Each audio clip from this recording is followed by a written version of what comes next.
You can see everybody piling up in here, so we'll get ready to let folks in a while, I guess. All right. Now let's wait till an hour here now.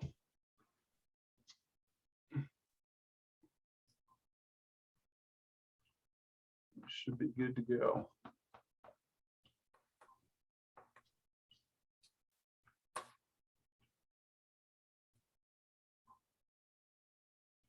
All right, I'm going to go ahead and got an email coming out right now.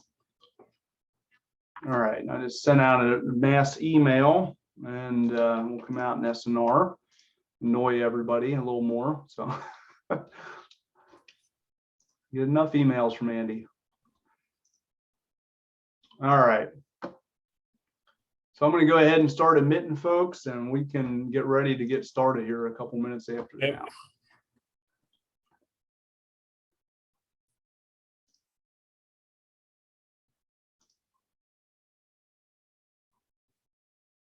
Hi, Mark. Hi, Andy. Hey, how's it going?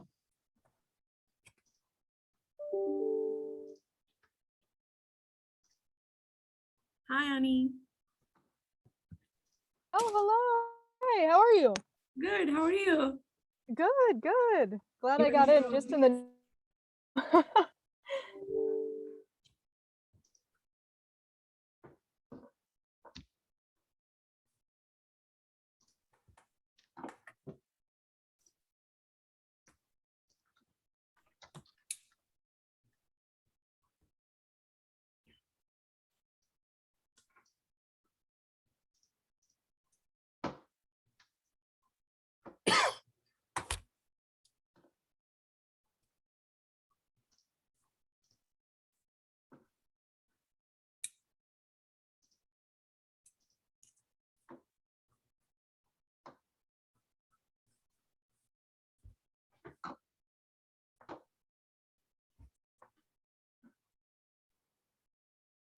Mark, I think you got a popular topic here. Jeez, yeah.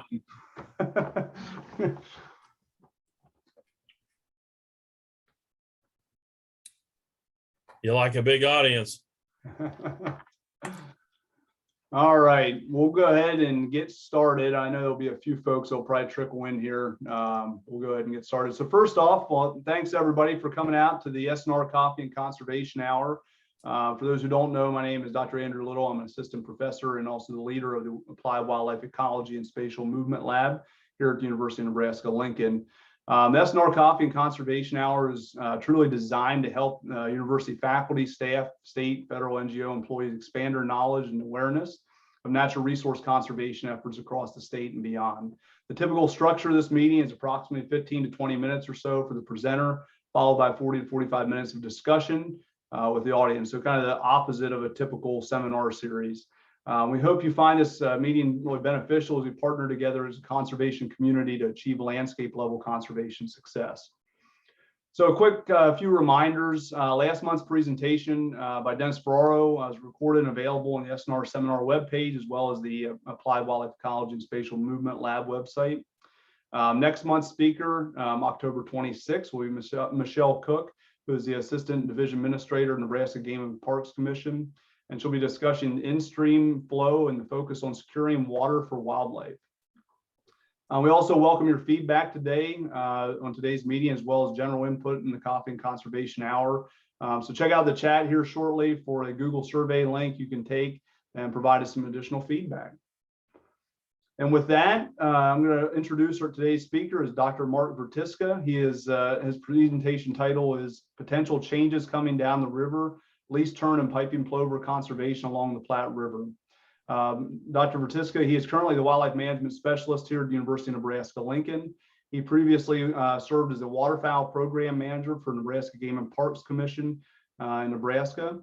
And he received his BS in agriculture and from the University of Nebraska-Lincoln, an MS in biology from Eastern Kentucky University, and his PhD in wildlife ecology from my alma mater, Mississippi State University.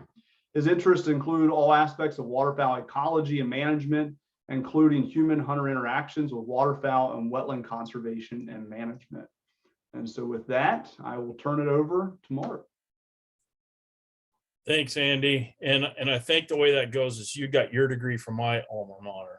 That's probably true. Yeah. I'm a little older than you, so Yeah. I'll claim first stake there. So hopefully I won't goof this up, and I'll share my screen here and get this going.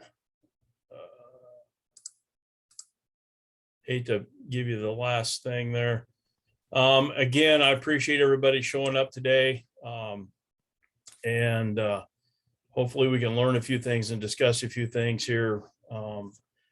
The very first thing I want to do is kind of really give the credit to this talk to Joel Jorgensen, Stephen Brenner, and Lauren Dinan, now Lauren Greenwald. But these are the individuals that probably pulled the weight on this more than I did, and I'm kind of speaking for them, which probably scares Joel, Stephen, and Lauren to a great degree that I'm speaking for them. But again, they did all the heavy lifting on this, really, in the sense of what we're talking about today. And what we're talking about today, or what I want to kind of bring to everybody's attention, is from a manuscript we got published earlier this year, kind of talking about this subject about what's going on kind of in the lower Platte region here in eastern Nebraska. So again, it's an opportunity for me to kind of talk about this, and perhaps a lot of individuals are not aware of kind of what's happening here.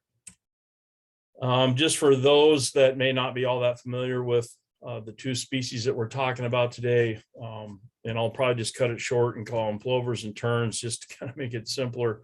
But what we're talking about here again are two species that are fairly long distance migrants.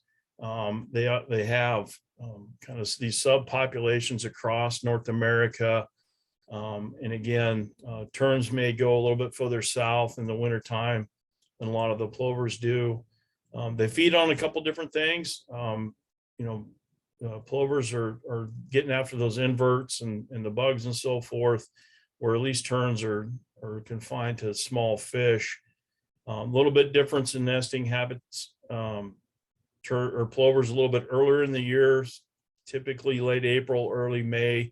You're going to start seeing your first plover nest going with about 4 eggs, per nest. The big difference is least terns are colonial nesters, kind of meaning that you'll have more than one at a particular site. So you're going to have multiple tern nests. Typically, when you run across one, you run across more, just one fewer egg, and both species will renest. They also have something in common though, and that is where they really like to nest and raise their young are on these river sandbar habitats, and they can nest in other kind of habitats with the same kind of sand gravel habitat there as well. But essentially that's kind of the basic habitat type that you're going to find these two species on, is open sand and gravel, and there can be little or no vegetation around at the time of nesting. So again, both those you can find them in the same areas, in the same habitats, and even on the same sandbars or in the same areas. Unfortunately, they also shared a common trait in the fact that both of them were listed under the Endangered Species Act, with plovers listed as being threatened in 1986, and least terns made the list in 1985 as endangered.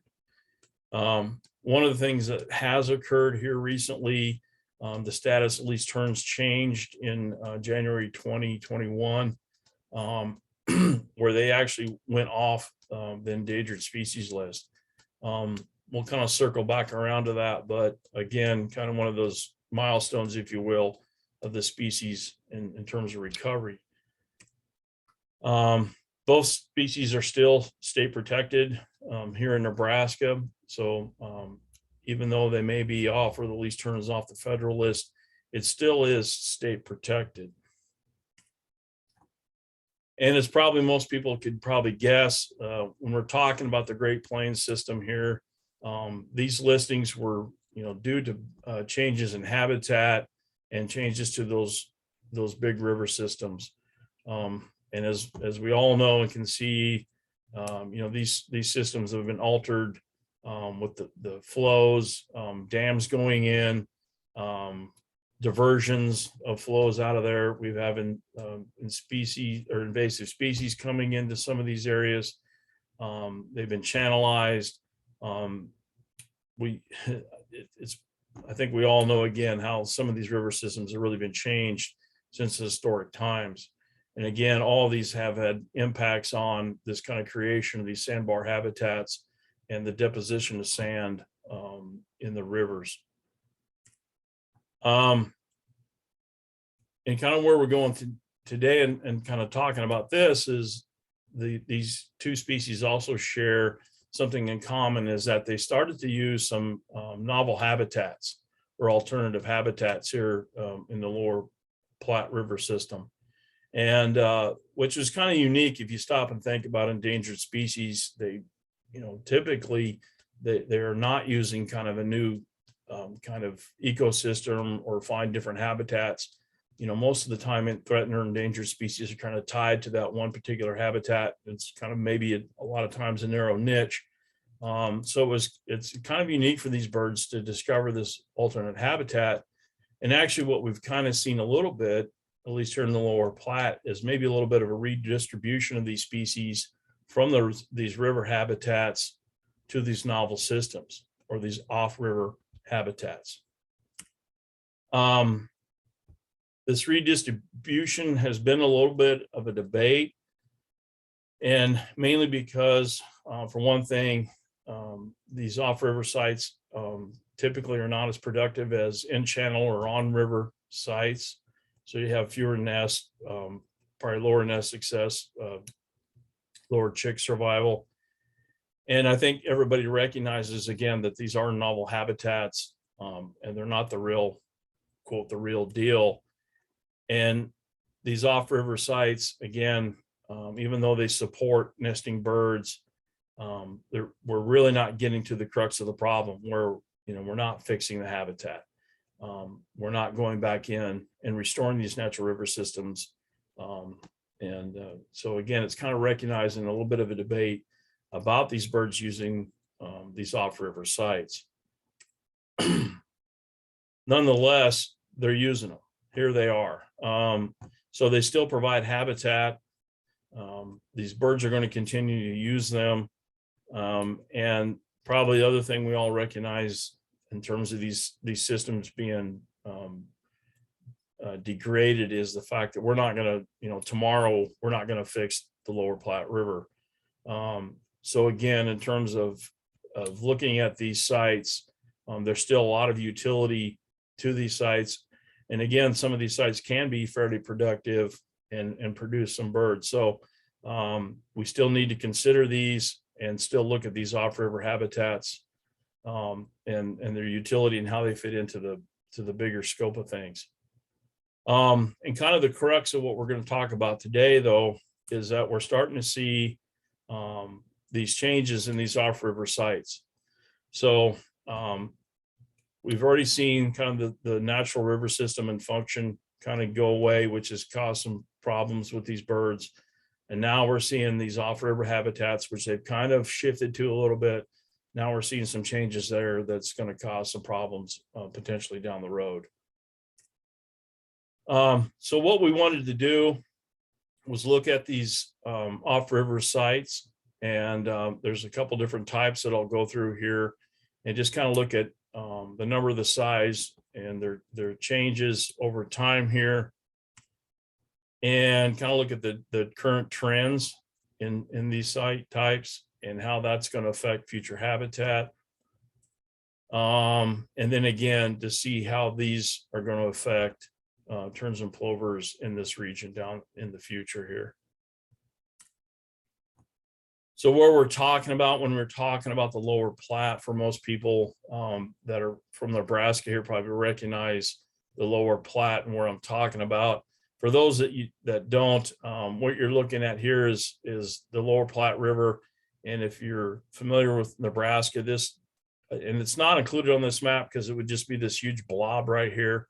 But the city of Omaha essentially is right here along the Missouri River and actually extends to the Elkhorn River almost. And in fact, is getting pretty close to getting a lot of right up to the banks of that to some extent. So this is the Elkhorn River here. This is the Platte River here and goes all the way to the Missouri River. And then the Loup River here feeds into the Platte about the Columbus, Nebraska. So this is kind of the study area that we're talking about here. And again, when you're talking between Lincoln and Omaha being here and Lincoln down here at the lower part of the screen, you're talking the area of the Platte River that's probably got at least 2/3 of the population of Nebraska in it in this area.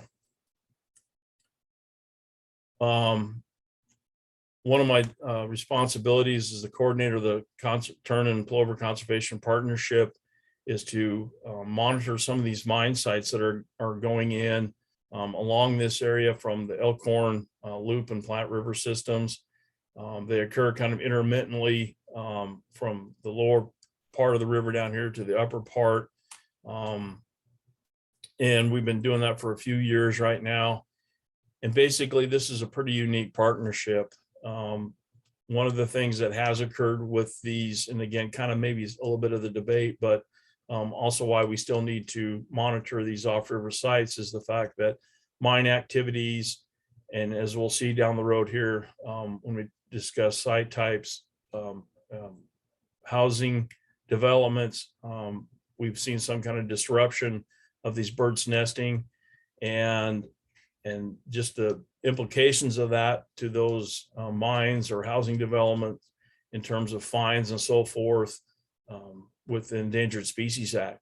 So this partnership kind of developed as a need to kind of monitor these nests and these birds in these sites and help the mines and housing developments kind of negotiate getting around these birds so we can both have activity going on, but we're really just decreasing the disruption to these birds and nests. In terms of site types, I'm going to go through kind of a slide here, a series of slides, and this one's, I think, a pretty good example because it's kind of got all the site types in it that we'll talk about today. And all these off-river sites began as active sand and gravel mines. So kind of right here in the middle, it's kind of hard to see, but right in here is where you see all kind of the pump houses, the conveyor belts, the stuff that kind of dredges the material out of these areas, the sand and gravel out of them. And you can kind of see they're characterized by a lot of sand being deposited and a lot of water adjacent to those sand piles. Most of the time, these sites are within 4 kilometers of the river, if not closer. And just right down here, you can kind of see down here in the lower left, that's the Platte River right here. So again, they're pretty close to these river sites. And so in 2003, where we see this area here, and we're up here by Valley, Nebraska.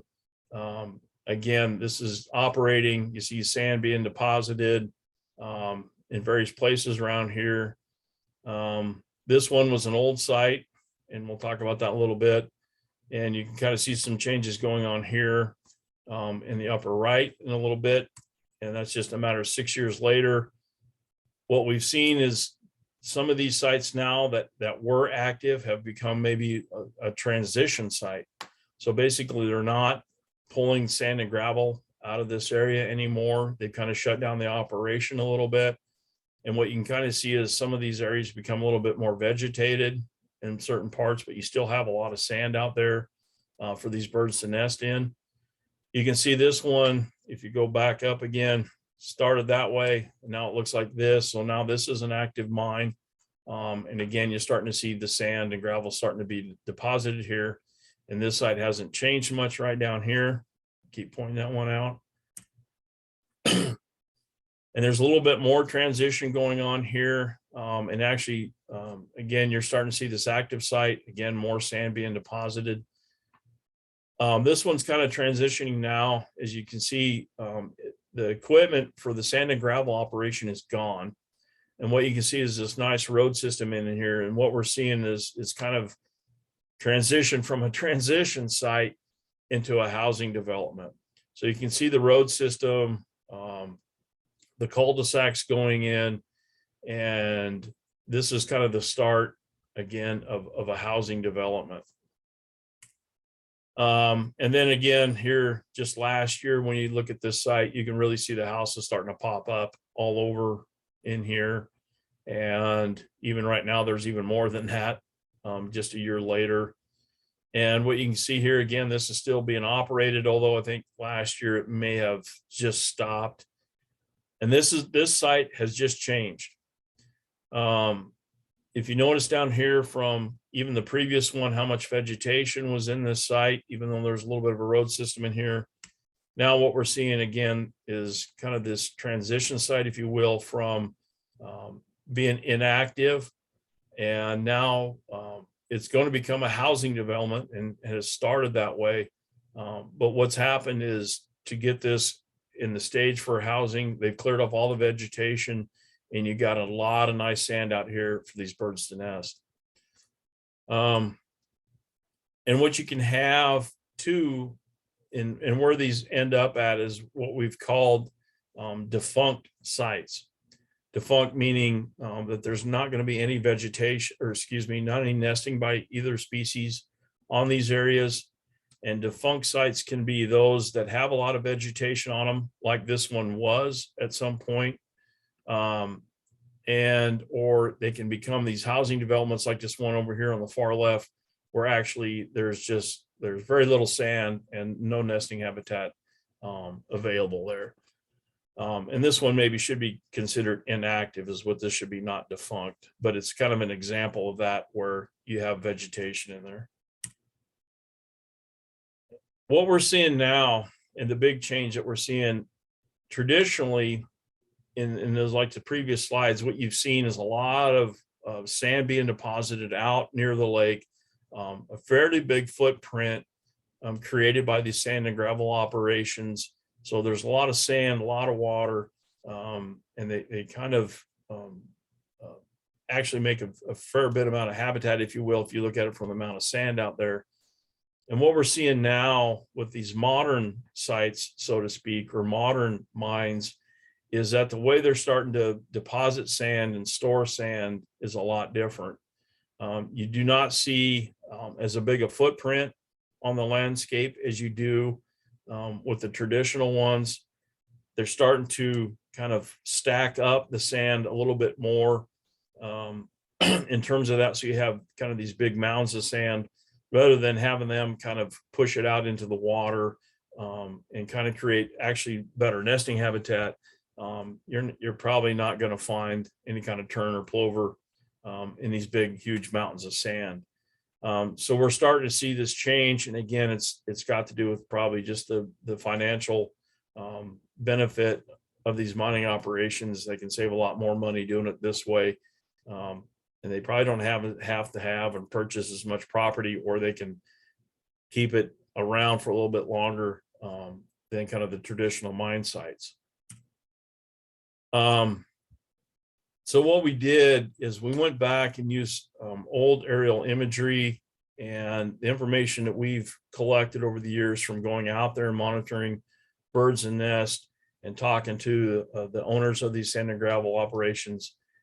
And we went back all the way to 1993 and kind of classified each one of these off-river sites. So they're easily identified even if you just go to Google Earth, which you can see a lot of these images I've pulled in here come off there.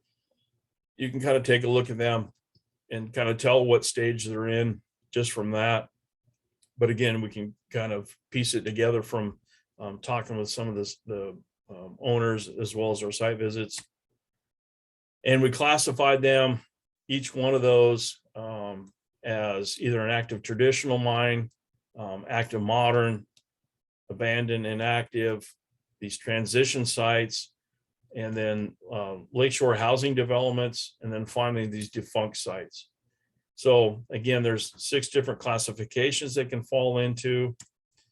And kind of what we did in trying to, it was kind of difficult to go back in here and say, okay, here's how much sand was in each one of these areas, and trying to delineate all that out.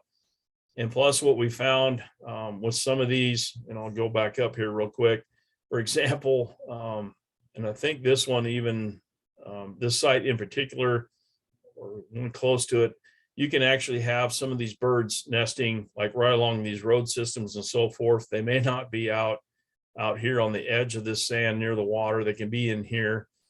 So trying to just delineate like the amount of sand was not a good useful tool for us in terms of a measurement about these sites. So we just kind of use the overall site as nesting habitat. And then we kind of used them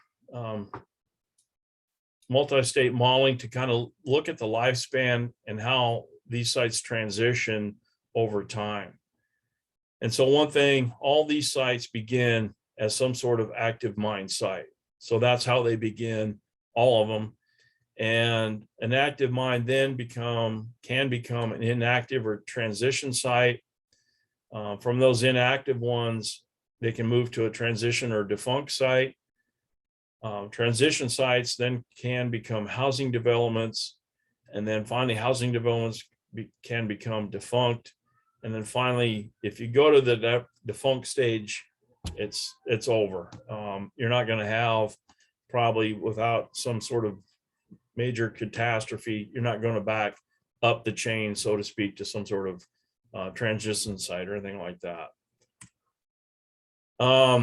We wanted to look at some of these things in terms of transition, if there was a difference, if you were close to Omaha or not close to Omaha, and just being the fact that if you're close to Omaha, that there's kind of maybe a higher, or at least we thought there might be a higher transition probability, people wanting to get into and build these housing developments.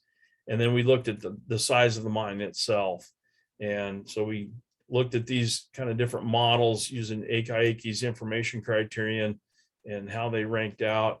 And then we took that best model that we came up with, and then we started using those for kind of a future projection of our traditional mine sites and what was happening or could happen to these birds. So here's kind of what happens. Again, you have an active mine site. Again, it can either go into this transition site right away, or it can go to kind of in this inactive mine site stage, then transition. Once they go here, they typically go into these housing development sites. And then ultimately, as all the houses starting to fill in and everybody gets their nice sod laid out and everything, they become defunct. And same with these inactive mines, enough vegetation and so forth. They never get turned into housing developments, but there's enough vegetation and so forth that they also become defunct. We'll come back to the slide, and I kind of want to point, just for reference right now, you see kind of these active mines up here, and there's nothing down here in terms of a cascade, and we'll talk about that a little bit later. We also, again, tried to, from our monitoring efforts, we recorded all the nesting activity on these sites, and we used kind of not the full breadth all the way back to 93, because we haven't been doing it. The partnership hasn't been involved or created back in 93, but more recently, so about the last 12 years, 13 years. And we just kind of wanted to look at, hey, how many nests are we seeing on these site types out there? Okay, so when we start looking at results and what's going on out here, one of the things that we found out is early on, kind of at least in the time frame of our study here, is that it peaked pretty early in terms of off-river sites. So back in 94, 95, there were 52 different sites out there, closing in on 4,000 hectares of habitat, so to speak. So again, we kind of peaked pretty early in terms of the number of sites and the amount of habitat. And actually the lowest was very recently here as well, 2019 and 2020. we only had 32 sites. Sorry for the mistake here. This should be out of here, but we only had 32 sites with about 2,500 acres. So we've lost about 20 sites in here and about 1,500 hectares of habitat.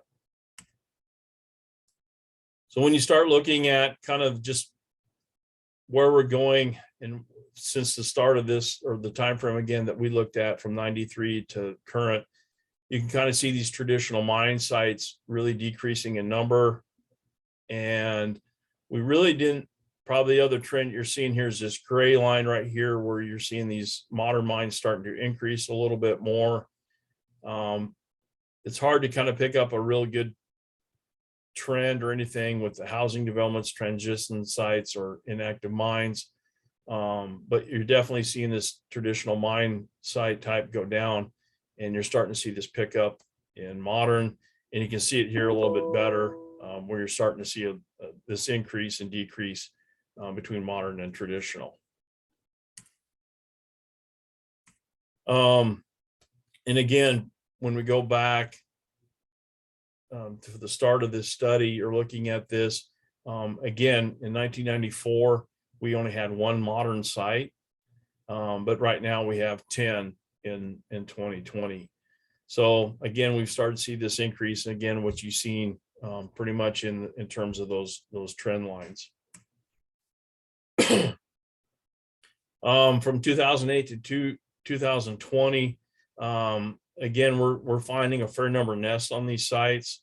So we're looking at, 170 tern and about 50 plover nests each year. And when you go to these sites, you're finding about 7 tern nests and about 2 plover nests per site. The one thing that you'll see kind of fairly common with these two species is that they kind of like the transition and housing developments. There's a little bit flip and flop there, but when you're looking at terns, those transition sites, you're finding about 21 nests or 22 nests on those sites, about 11 in housing developments, a few less on traditional mines, and that really goes down when you're looking at modern and inactive mines. So again, some of these different site types are pretty important to these birds. And again, as I alluded to, when you're looking at plover nesting, it's kind of the same, except they've kind of actually maybe have a few more on housing developments than transition. Although from the ANOVA, these are not statistically different.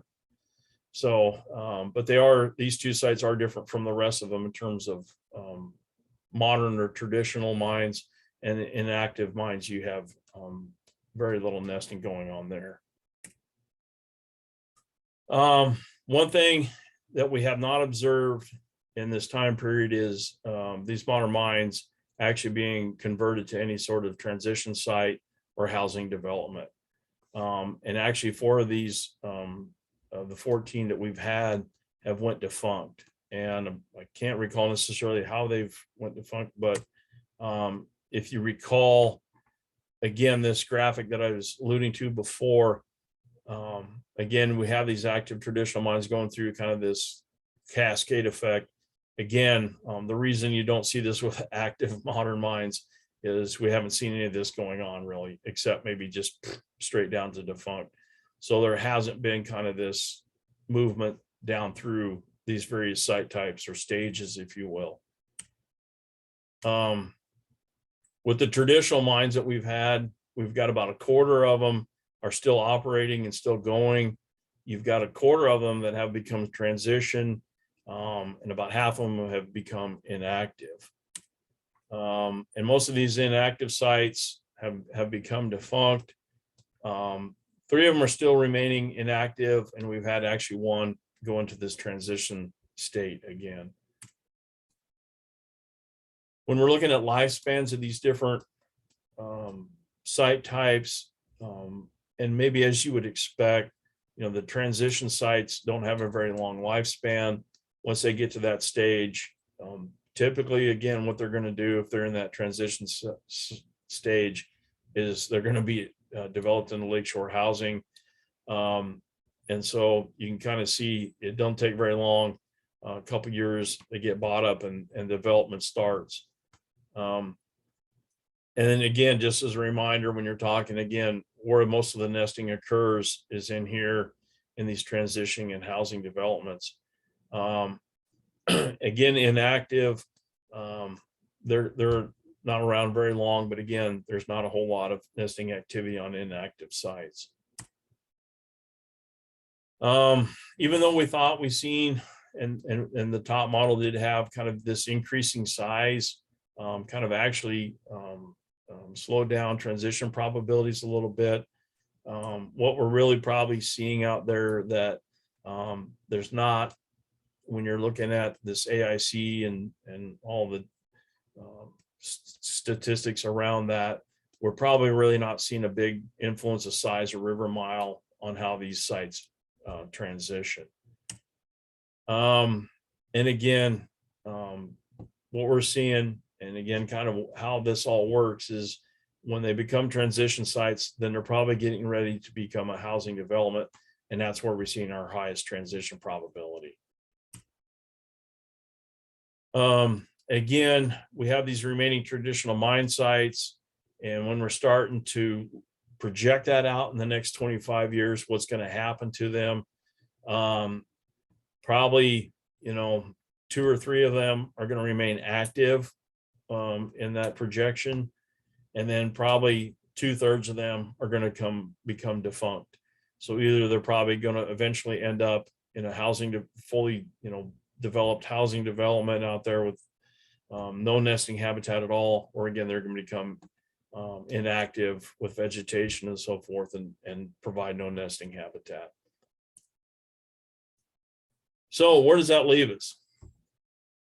These mine sites and the way they were, again, the traditional mine sites, the way they were operated, created some habitat out there. And again, you can kind of debate whether that was a good thing, bad thing.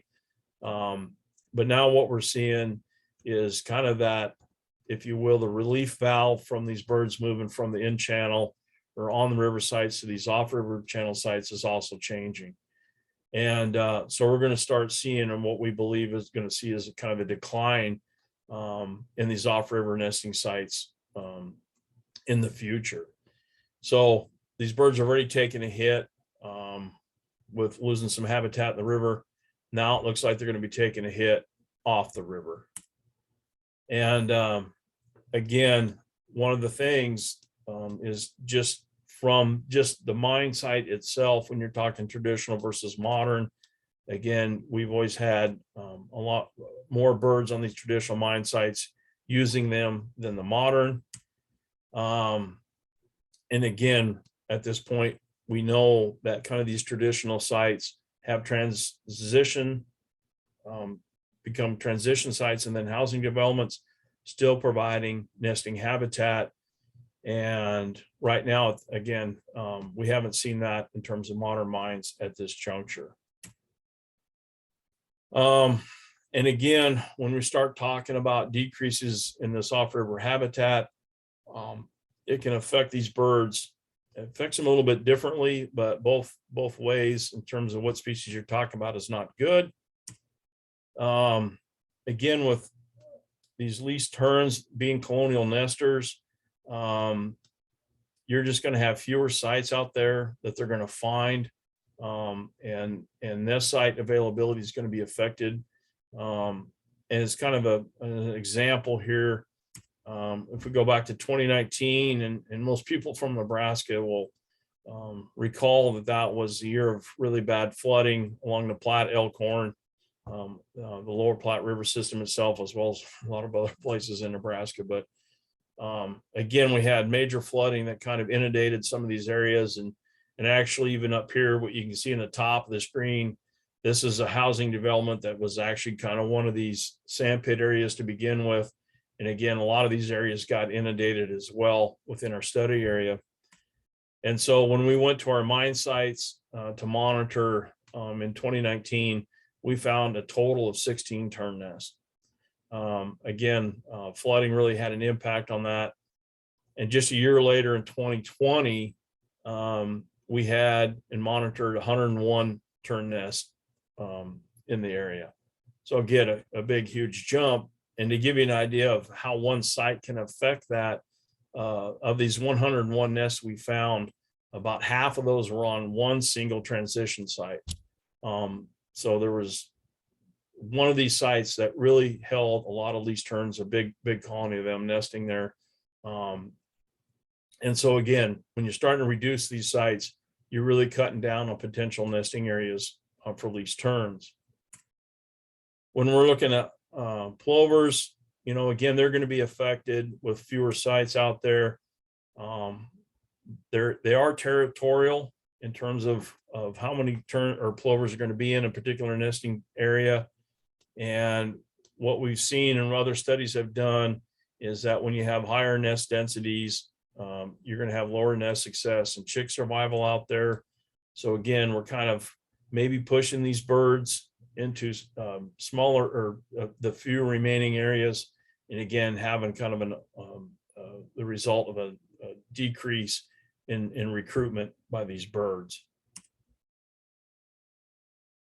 One thing, you know, again, we did this at a pretty coarse scale, and you know, I don't know if we've done a whole lot of information gathering on trying to look at some of the site specific information and the features of some of these areas, and really kind of tie that back again to the industry practices, which may influence whether these birds are going to be there or not, and or the demographics in terms of nest success, chick survival, and so forth. And so I think there's some information we still need to kind of get a little bit closer look at some of these sites and how the variation in these sites may influence, again, influence these birds. The other thing that we have not really explored, and I don't know if, and maybe it's starting to come around now, just given that we see some changes coming down the road, is that, you know, is it possible to go in and manage some of these sites and maybe prolong their lifespan?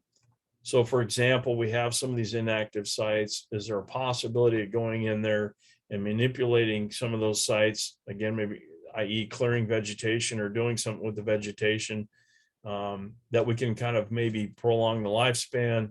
Maybe there's other programs that we can do in terms of maybe short-term easements where we can actually kind of keep some of these areas in the sand and not let them go to vegetation.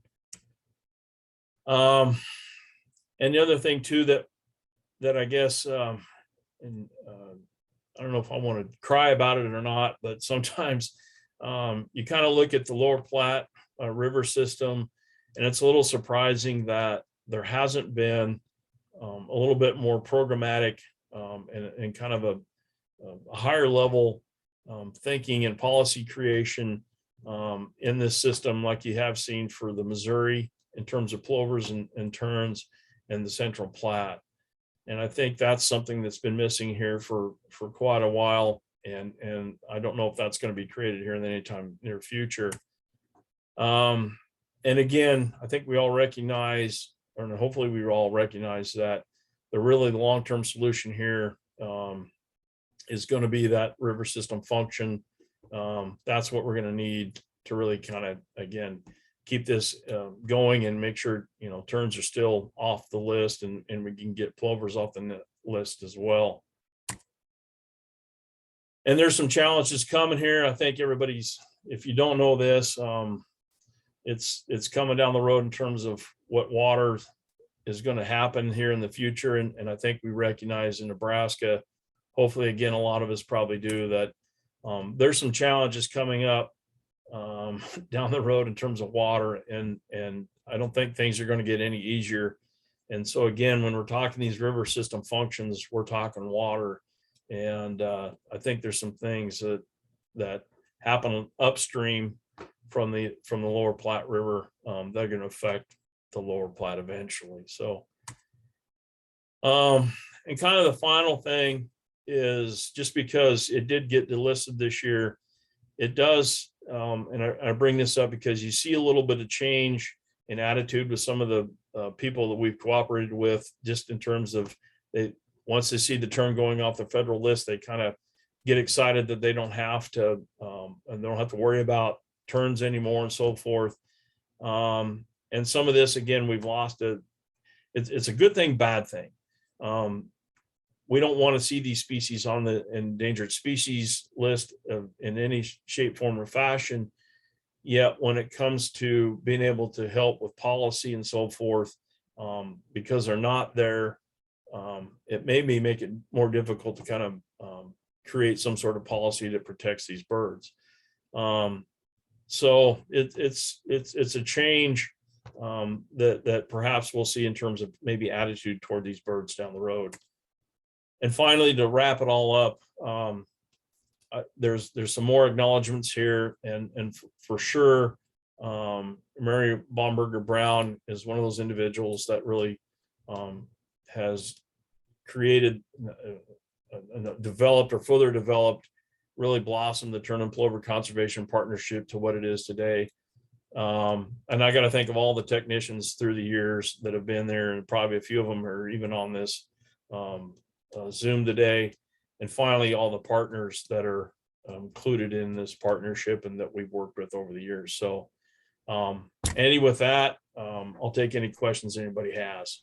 Yeah. So, Thanks, Mark. That was a really good presentation. So for those who have questions, feel free to go ahead and ask those. You can either turn on your mic or you can throw them in the chat.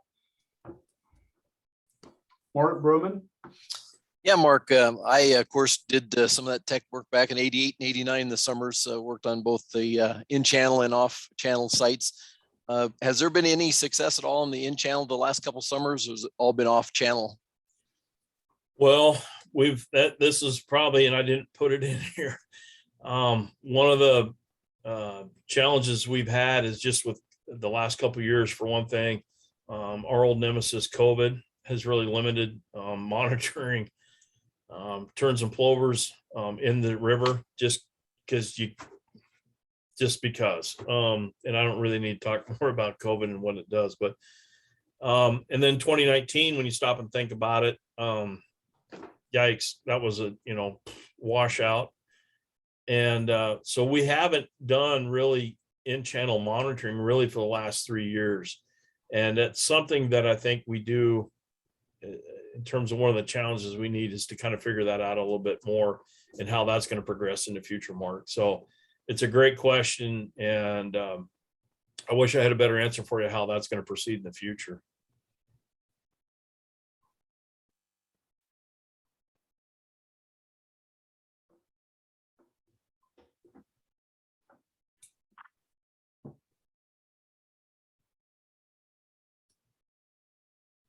Other questions out there for Mark?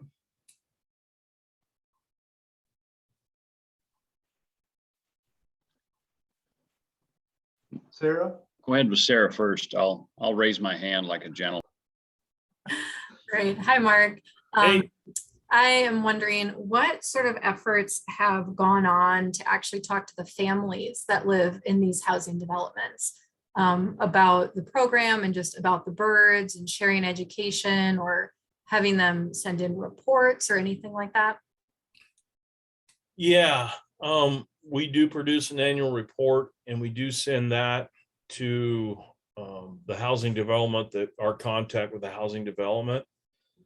When we're out there on the site itself, if we do see, in particular this last year, we actually had a plover nest pretty close between a couple houses. You make contact with that landowner and let them know and talk to them. Hey, you've got plovers out here. Here's what's going on.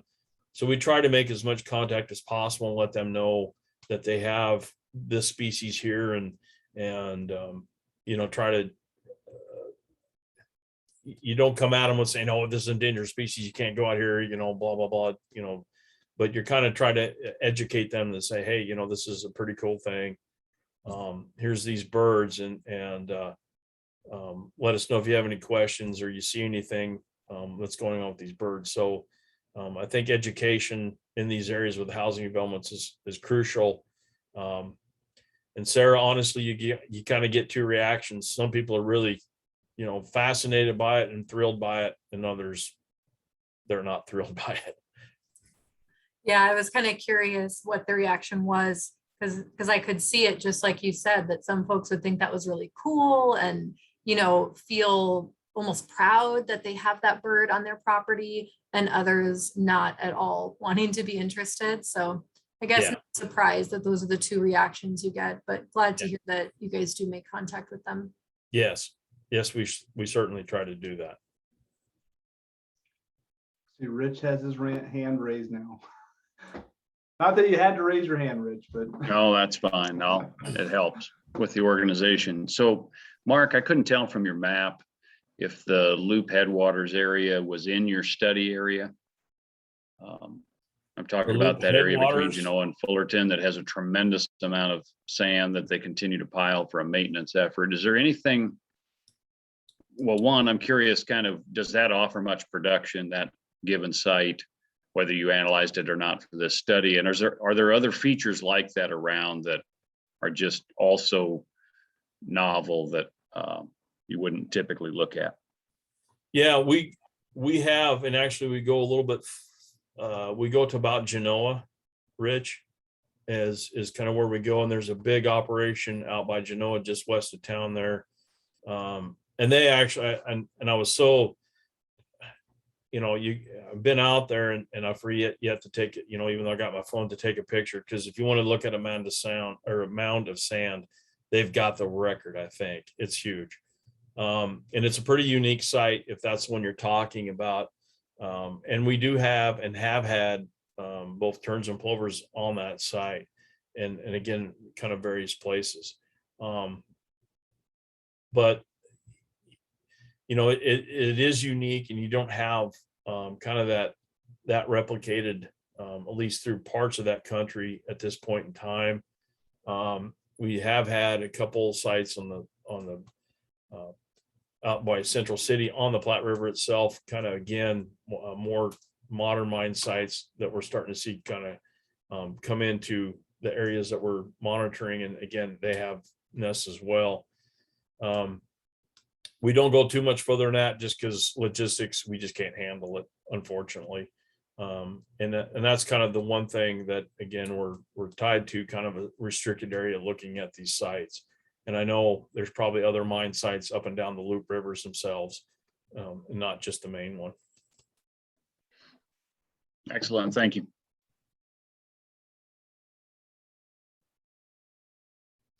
Annie has a hand raised. Go ahead. Hi. So sorry, I don't know if you can hear me. Hello? Yeah. Okay, perfect. I was wondering what efforts have been made to restore the habitat of the plover or tern? Oh, what efforts have been made? Yikes. Or sorry, I should clarify. In terms of like river restoration. Yeah, and I don't know if there have been a lot, to be honest with you. I couldn't, and maybe somebody else here on this could provide that answer better than I could, but I'm not aware of any management action or program that's occurring currently that's looking at in river or on channel management or restoration. Again, it's still coming back to flows, river flows, and as long as they continue kind of where they're at, but as far as I know, there's nothing going on or has happened. Yeah, I was curious because I wasn't sure if like they did kind of like dam, I guess, like release the water for a little bit to build up the sedimentation or whatnot. Yeah, and that's again, and that's kind of one of the problems. So when you look at the Missouri River, there's definitely some things that have happened there with the Corps of Engineers and how they manage that river, and that's not necessarily been the same for at least the lower Platte. But if you kind of go upstream a little bit, there has been, in terms of flows and so forth with the Central Platte, which, where's the Central Platte going to go? It's going to go in the lower. When you look at some of that, it's how far upstream you want to look at some of those programs too. But if you look specifically kind of in that lower Platte, there's just not much. Also, does the Endangered Species Act, does that apply just to like the natural habitat, or does it apply to man-made habitats? Well, it does apply to man-made habitats, so to speak. And just in terms of the protection of those birds, it probably, when you're starting to look at the designation, and again, probably somebody on this can answer this a lot better, but when you're looking at critical habitat designations and so forth, I don't know if it also includes man-made habitats or not. It probably could, probably does, but I'm not 100% certain on that. But definitely the protections of those birds in terms of if somebody just disturbs a nest or a bird, those penalties are just as high on man-made versus natural. Wow, thank you.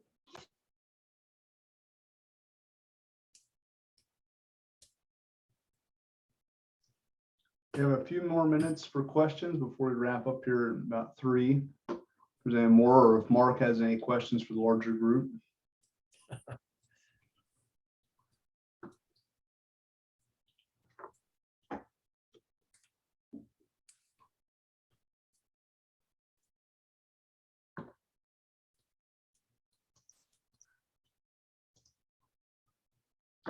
If there's no other questions, we can plan to wrap up a while.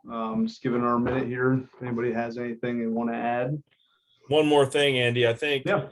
if you tuned into this one today, I think Michelle's next week in terms of in-stream flows and so forth kind of fit right behind this, because some of that is definitely, again, when you're talking function of these river systems, you're talking flows. And so Michelle's talk next week, I think is a nice follow-up to this one, if you will, and how all that goes, because I think, again, that's going to become really important down the road.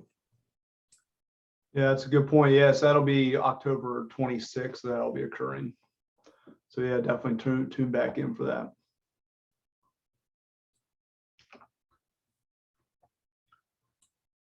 All right, well, with no other questions, we can go ahead and wrap up. I do want to note in the chat, there's a link. You can go to a Google survey, provide us some feedback. But again, I want to thank Mark for coming today and presenting. I really appreciate that. And again, thanks for everyone here for participating today, and we'll talk with you all next month. Thanks again.